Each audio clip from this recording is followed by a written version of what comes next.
So hello friends, and welcome to the legislative priority launch for the Rhode Island Black, Latino, Indigenous, Asian American, and Pacific Islander Caucus. How are we feeling?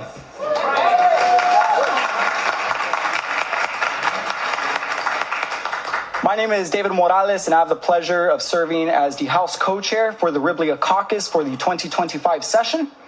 And before we begin, I want to take a moment to acknowledge the incredible growth and the progress that has been made over the history of our caucus. Because what started out as a vision in the early 1990s to uplift and advocate for communities of color all across Rhode Island has become a powerful force for progress. A powerful force for progress that fights for the passage of legislation that will directly support our communities while also being cognizant of harmful legislation and budgetary items that seeks to hurt our communities. And so today at 21 members strong, we are a reflection of our state's diverse communities in terms of what makes Rhode Island vibrant and strong. On the House side alone, we have 13 passionate legislators, each of whom bring their lived experience, expertise, and passion in their advocacy efforts. In the room today, we have Representative Jose Batista, representing South Providence. We have Representative Josh Giraldo, representing Central Falls. We have the Dean of the Caucus, Representative Grace Diaz, also representing the South Side of Providence. And my dear friend, Representative Leonella Felix, who had previously served as the House co-chair for our caucus. So as a caucus, we are clearly a force for change. But we are not alone, because we recognize that real systemic change can only happen in partnership with community. Which is why we're excited to recognize the community partners that are present with us today as we prepare to launch our priorities. And that includes the Immigrant Coalition of Rhode Island, which is comprised of over 20 community groups across the state. The Rhode Island Coalition for Black Women. The Coalition for a Multilingual Rhode Island. The Economic Progress Institute, the Latino Policy Institute, Progreso Latino, and many more. And while we recognize and understand that we are living through times of uncertainty and worry, as a caucus and as a community, we are ready to meet the moment. We are prepared to act with urgency, which is why we have put forward a legislative priority package with 15 bills that puts the needs of people first. From demanding fair funding for our diverse public schools, protecting tenants from displacement, ending the predatory practice of payday lending to empowering economic opportunity through higher wages and MBE contracts, we are here to make sure that Rhode Island is a place where everyone, no matter of racial background, their zip code, or immigration status, can thrive. So yes, the urgency is real, the stakes are high, but together our caucus, alongside all of you in community, are prepared to fight and defend our communities. Is that right? Yes. So next, it is my absolute pleasure to introduce Senator Tiara Mack.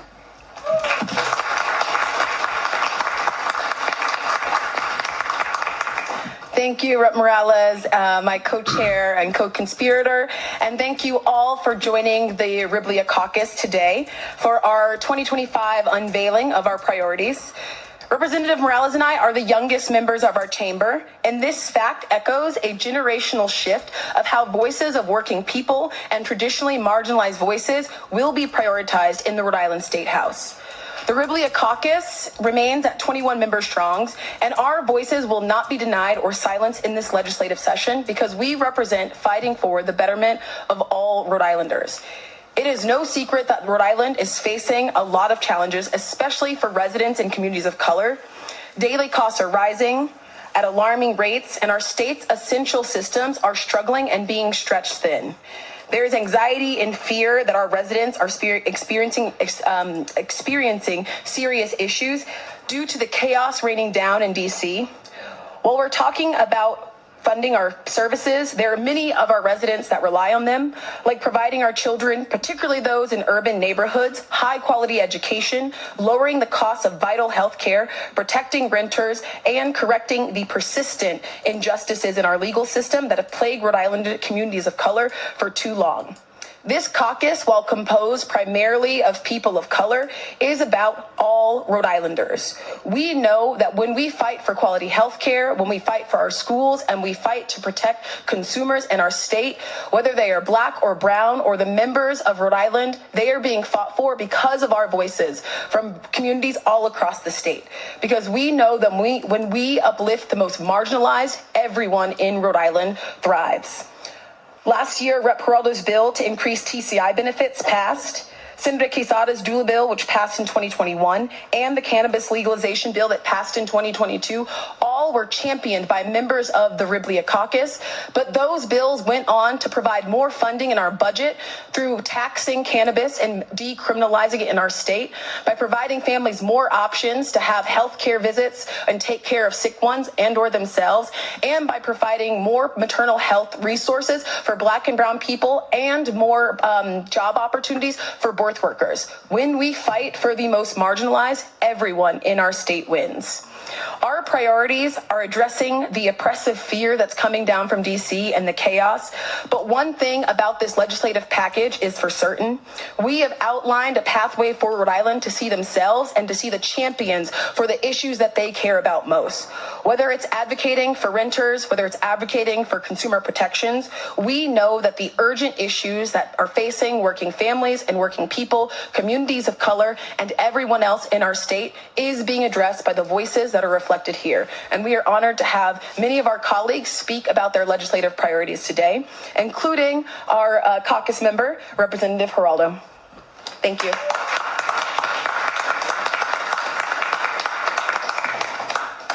Good afternoon, everyone. Thank you, co-chairs. I'm honored to stand here before you today with my RIBLIA colleagues as we announce our legislative priorities for 2025. Priorities that put working families, fairness, and justice at the center of policymaking. One of those priorities is House Bill 5679, which is titled the Payment of Wages Transparency Act. A simple, very simple, but powerful bill that will ensure Rhode Island workers, especially low-income and people of color, get the basic protections that they deserve. Right now, too many workers in our state are left in the dark about their own pay. Imagine starting a new job and not knowing for certain how much you're supposed to be paid, what benefits you're entitled to, or how overtime works with your employer. Imagine getting a paycheck that's just a single number or a single amount with no breakdown of the hours, your overtime hours, your travel pay, leaving you to guess whether or not you've been paid fairly. This is happening all across our state right now. And it's not just frustrating, it's a recipe for wage theft and exploitation. I've heard stories from Rhode Islanders, like a traveling CNA, who came to me because her paycheck didn't show how her hours were being calculated. She suspected that she was being shorted, but without that clear information listed on her paycheck, she couldn't prove it, and that's unacceptable. H 5679 fixes this by requiring employers to provide basic information when a worker is hired and to issue clear and really easy to read pay stubs. It's common sense, it's fair, and it ensures that Rhode Island workers have the tools that they need to be able to protect themselves. Most employers actually already do this, by the way, and they do the right thing. But this is for the small percentage that don't.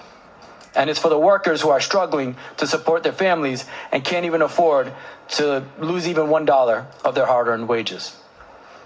To us, here as part of RIBLIA, transparency should not be a burden. It's a right. And with this bill, we take a simple but necessary step toward making Rhode Island a place where every worker is treated with dignity and respect. I urge my colleagues in the General Assembly to stand with us and to make this law and many of the priorities that you'll hear on RIBLIA's 2025 priority list a reality this session. Thank you, And I now have the pleasure of introducing Juan Pablo from the Immigrant Coalition.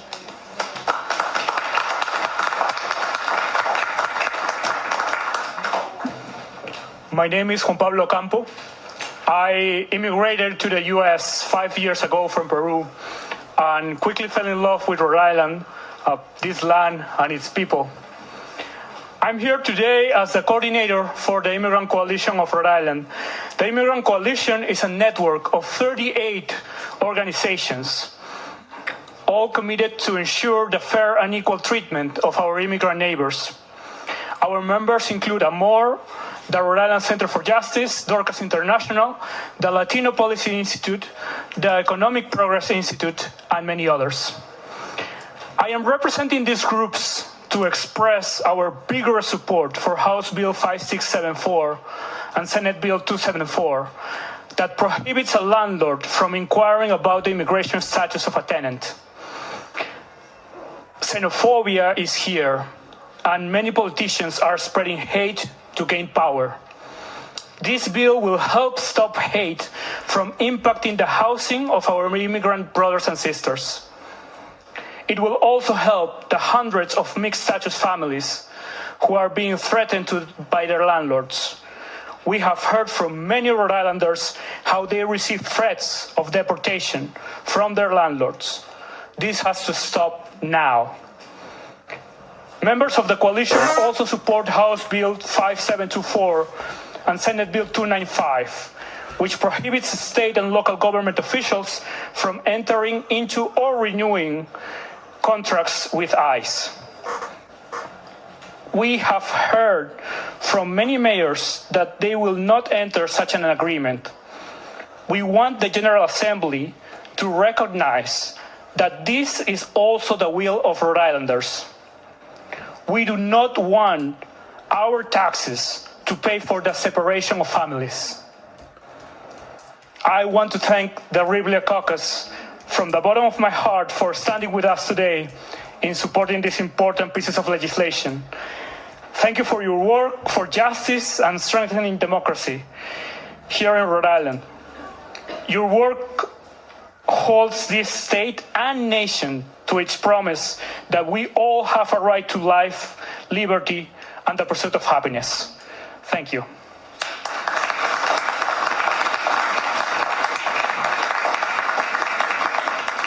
Now it is my pleasure to introduce Senator Jonathan Acosta.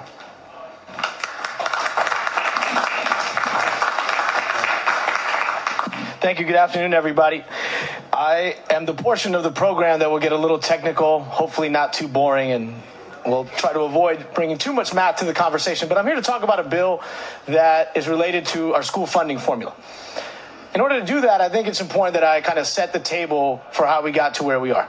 Rhode Island was the last state in this country to implement a school funding formula. We were late to the game, and we didn't do a very good job when we did it, in large part because we were asked to kind of try to backward map what we'd be willing to spend.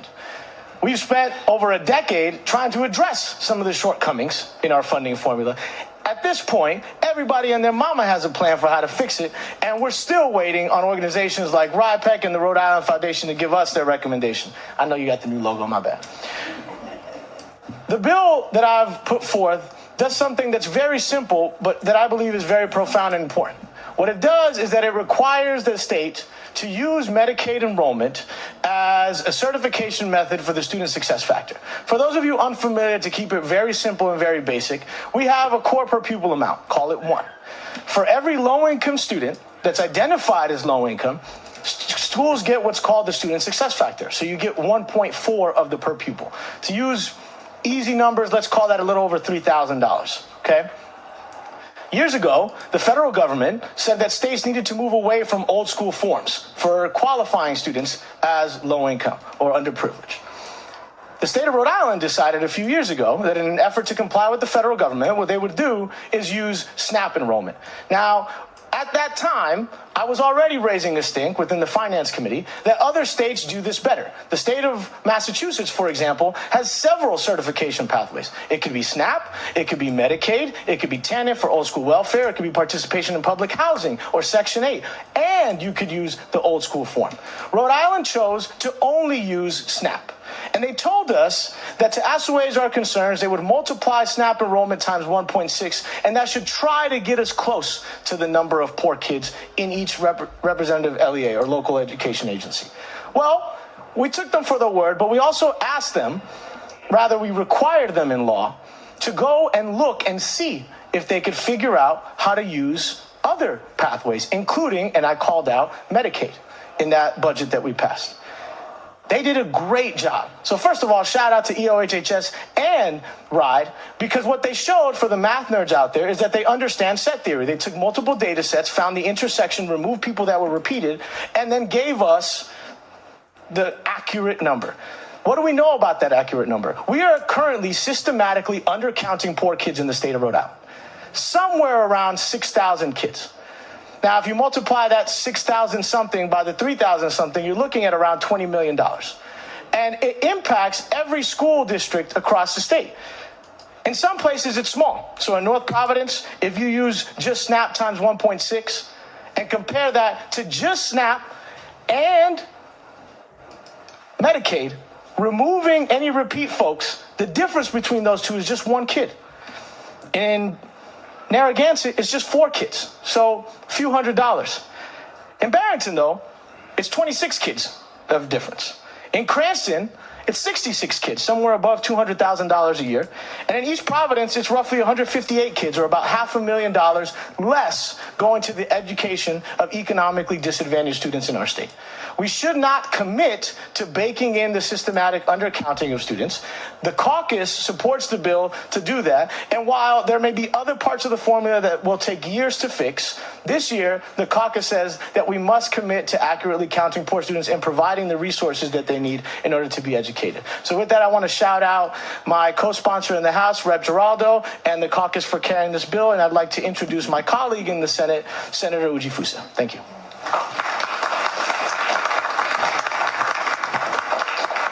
Thank you, Senator Acosta. I was told I have 3 minutes to introduce 2 bills, so I'm going to dive right in. But first, I want to recognize one of my co-sponsors for the Medicaid PBM bill, Representative Jennifer Stewart. And it's a complicated bill, and I'm glad I have someone as smart as she to man the side of the House.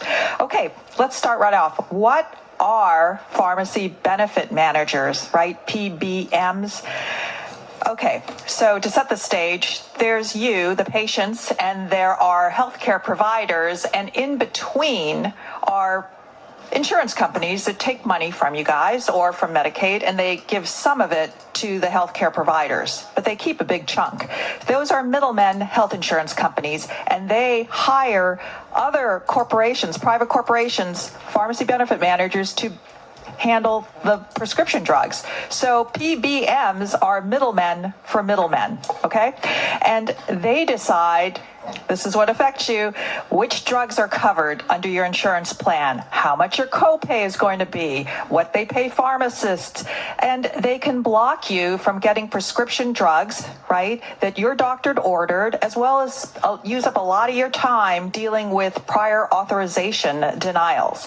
So the top ones, the top PBMs are ones you'll recognize because they're all connected to very big corporations. There's Caremark, CVS, Express Scripts, Cigna, Optum Rx, United Healthcare, Prime Therapeutics, Blue Cross Blue Shield.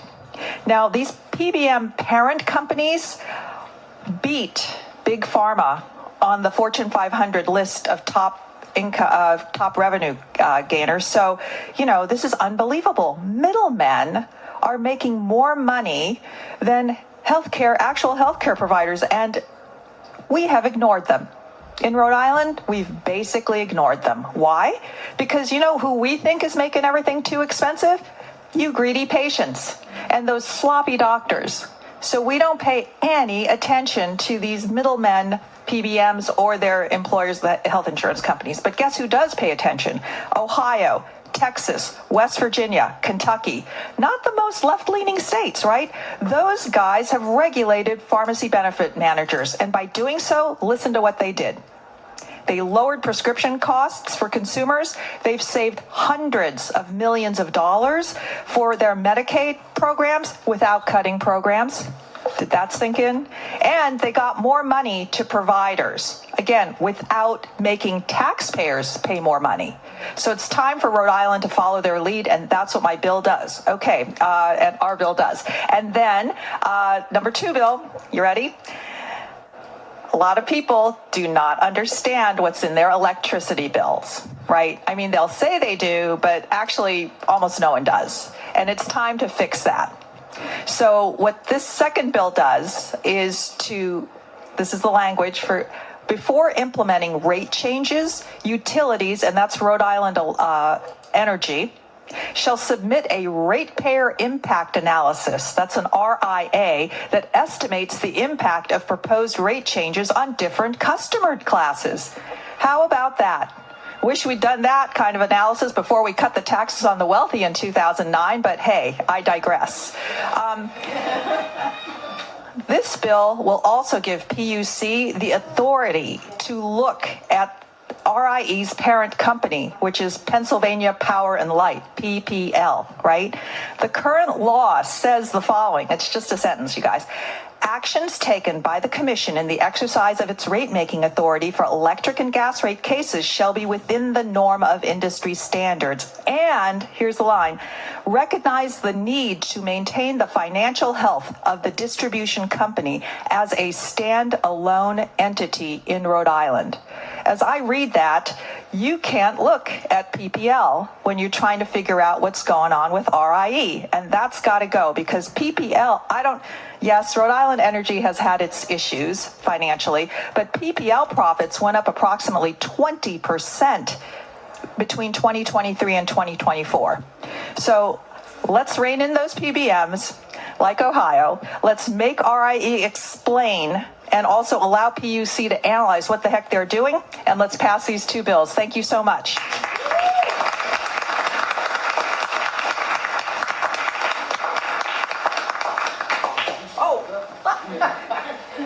Yes, I'm supposed to introduce Cindy Miranda, member of the Coalition for a Multilingual RI and Parent. Is that multilingual RI and parent? There's no second word here. Okay. Thank you.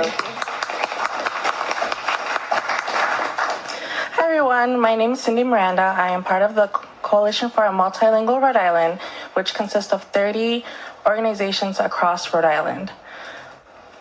Rhode Island has always been and continues to be a multilingual state shaped by generations of diverse communities who have built this place we call home. Despite our rich linguistic diversity, too often our stories are those of loss or the stripping away of the language that connect us to our communities or heritage. I know this firsthand. I remember having to step in as a translator as a child, despite barely knowing how to read. My family, like so many others, prioritized learning English because we had to in order to navigate important documents, school meetings, and daily life. The reality is, for many of us, multilingualism is treated as a barrier rather than an asset. The system is designed this way, through systemic barriers, policies that devalue linguistic diversity, and the lack of investment in multilingual education. But we know better now. This decades of research shows that we can develop and sustain community languages alongside English, and that our educational outcomes and state will be better for it. We are seeing progress. The Department of Education's multilingual learner regulations have officially prioritized bilingual education program models. Multilingual learners funding is part of the funding formula, and in the 2023 exit cohort, 344 high school students received the Silver Seal of Biliteracy, and 226 received the Gold Seal, demonstrating proficiency in 2 or more languages and setting them up to earn college credits for this accomplishment. The Seal of Biliteracy is one step towards celebrating the linguistic diversity of our small state. Imagine these students going on to become bilingual, dual language, and world language educators for our public schools. At the same time, Rhode Island, like many other states, is facing a teacher shortage. Yet we have highly qualified, underemployed, multilingual adult population eager to work in our schools. Take Felix, a former multilingual learner pursuing his bachelor's in world language education at Rhode Island College. He immigrated from Cape Verde, speaks 4 languages, and works full-time to afford tuition. But when it's time for student teaching, he'll have to quit his job to meet the requirement. Then there's Rose Angel, a former congresswoman from the Dominican Republic, now teaching Spanish on an emergency certification in Pawtucket while working towards full certification through RICS, MAT, and World Language Education. These talented educators, and many like them, shouldn't have to struggle to enter the profession when we urgently need them in our classrooms. For too long, multilingual people and people of color have been systemically shut out of teacher education, not because they lack talent or passion, but because the system makes it too difficult for them to move forward. The solution isn't just to wait for them to come to us, it's to actively invest in them. Remove barriers that shut them out and recognize the immense value that they bring to our classrooms. That's why we are here today, because we believe in what's possible. We know that the impact it has when students don't see their culture, heritage, identity valued in their education. We believe that the thousands of multilingual learners across Rhode Island deserve to see themselves reflected in their teachers. We believe that the future bilingual educators like Felix and Rose Angel should have a clear, supported pathway into our classrooms. It's time to take action. This is why we're excited to work with RIBLIA Caucus to support the passage of House Bill 5744, the Bilingual, Dual Language, and World Language Teachers Investment Act. Our targeted investment in multilingual educator pathways isn't just about filling vacancies. It's ensuring that teachers in our classrooms reflect our students, building a stronger and more equitable education system for Rhode Island. Thank you.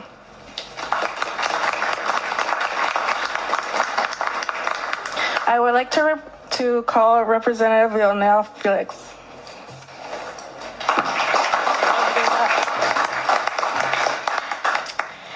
Hey everyone, I'm Leonela Felix. I go by Leo and I represent District 61 in Pawtucket. Thank you all for being here. If you could just turn around and see, this room is packed. And thank you all for just supporting the caucus and the work that we do for our communities. So the legislation that I am here to present is something that is near and dear to my heart.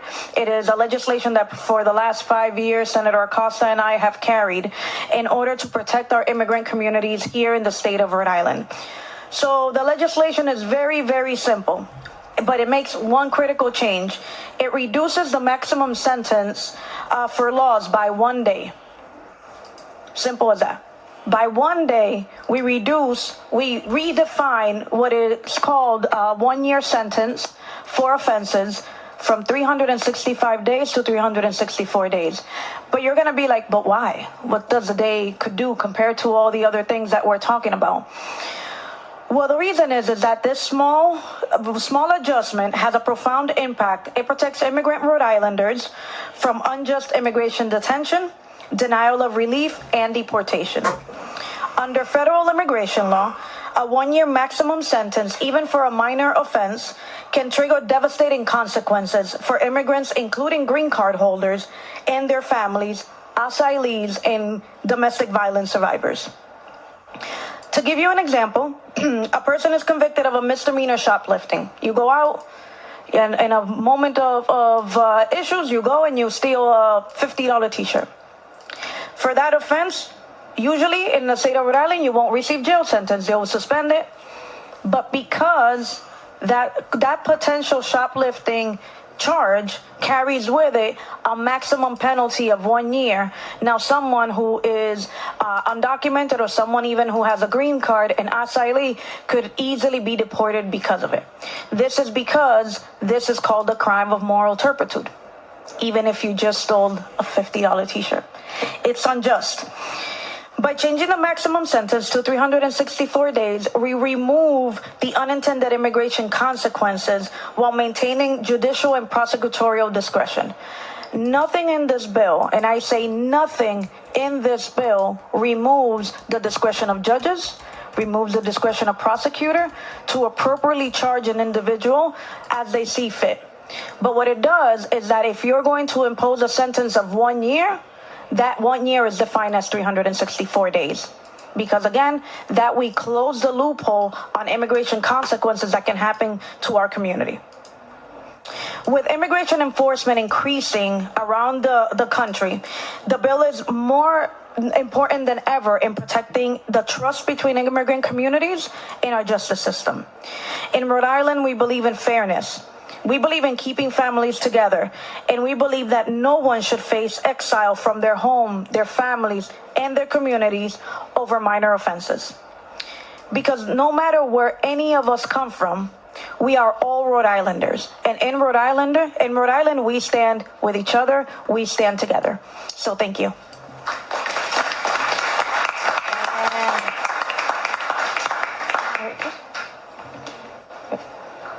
Is here? And with that, it is my pleasure to introduce a member of Progreso Latino Social Action Committee, Mary Cruz.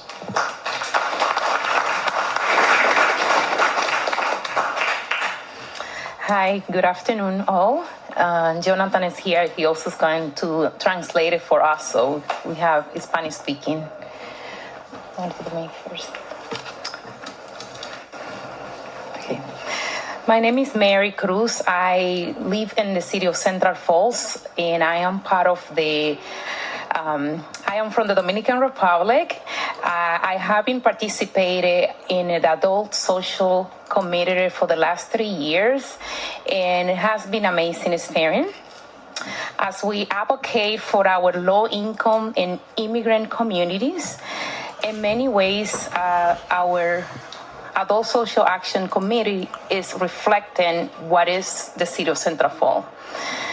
We are diverse and provide a safe environment so others can share their concerns with no judgment and feeling targeted. I would like to share my story and the concerns I had seen in my community as well as other in the group. Housing has always been a major concern for us. In my situation, my rent in the previous year increased up to 3 times in 1 year. Many others share the same concern, and the rent, how that can be very, very hard because of the poor maintenance and the apartment and the safety condition as always had been an issue as well. We must improve our housing sustainability so family can feel safe, they feel valuable for what they're paying for rent.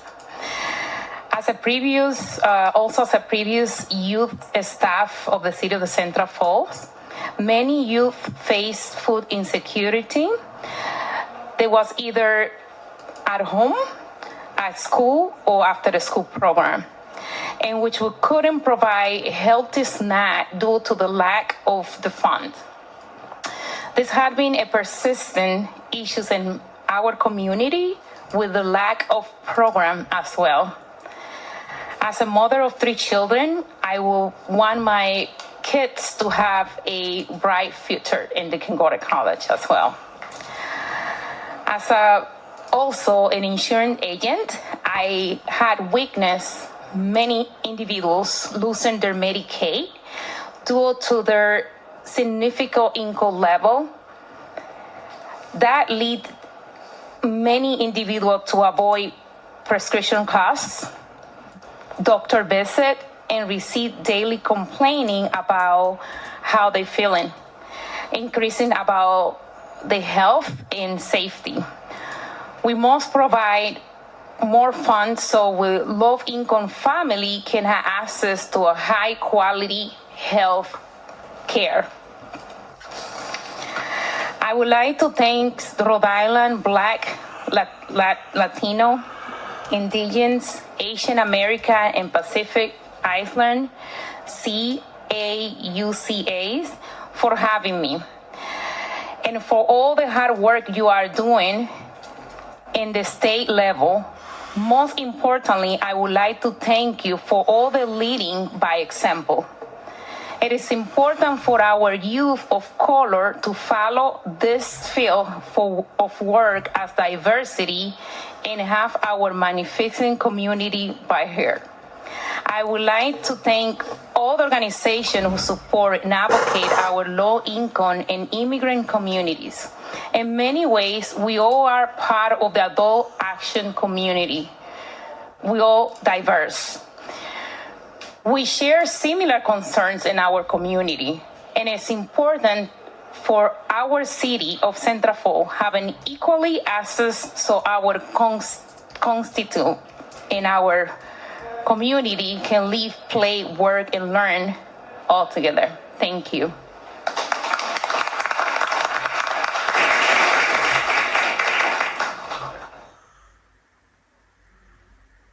Hola, buenas tardes. Voy a traducir en español para todos.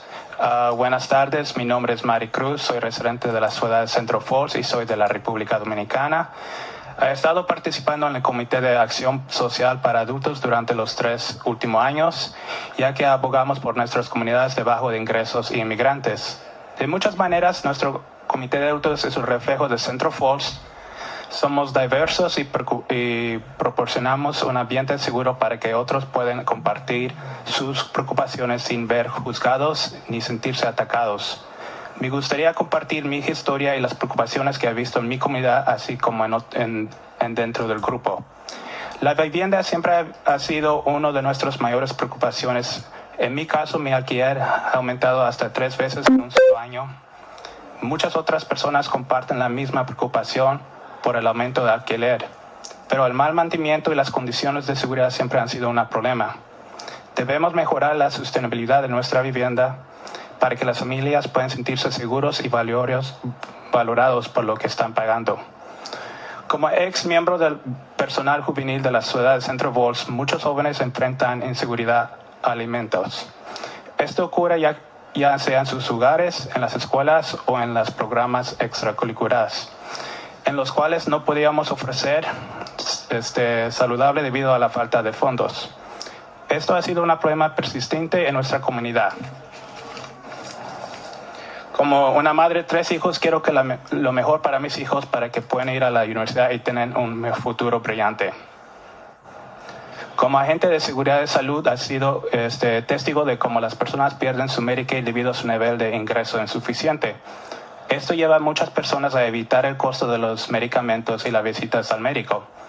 Recibo quejas diarias de familias que se sienten inseguros sobre su salud y bienestar. Debemos preocupar más fondos para que las familias de bajos ingresos tengan acceso a atención médica de alta calidad. Me gustaría agradecer el Caucus de Negro RIBLIA y por invitarme y por todo el trabajo arduo que está haciendo a nivel estatal. Más importante, quiero agradecerlos por liderar con el ejemplo. Es importante para nuestra juventud de color seguir este campo de trabajo mientras diversificamos y hacemos que nuestras comunidades son escuchados. También quiero agradecer a todas las organizaciones que apoyan y abogan por nuestras comunidades de bajos ingresos inmigrantes. De muchas maneras, todos somos parte del Comité de Adultos para Adultos. Somos diversos, compartimos preocupaciones similares y abogamos por nuestras comunidades. Thank you. Gracias.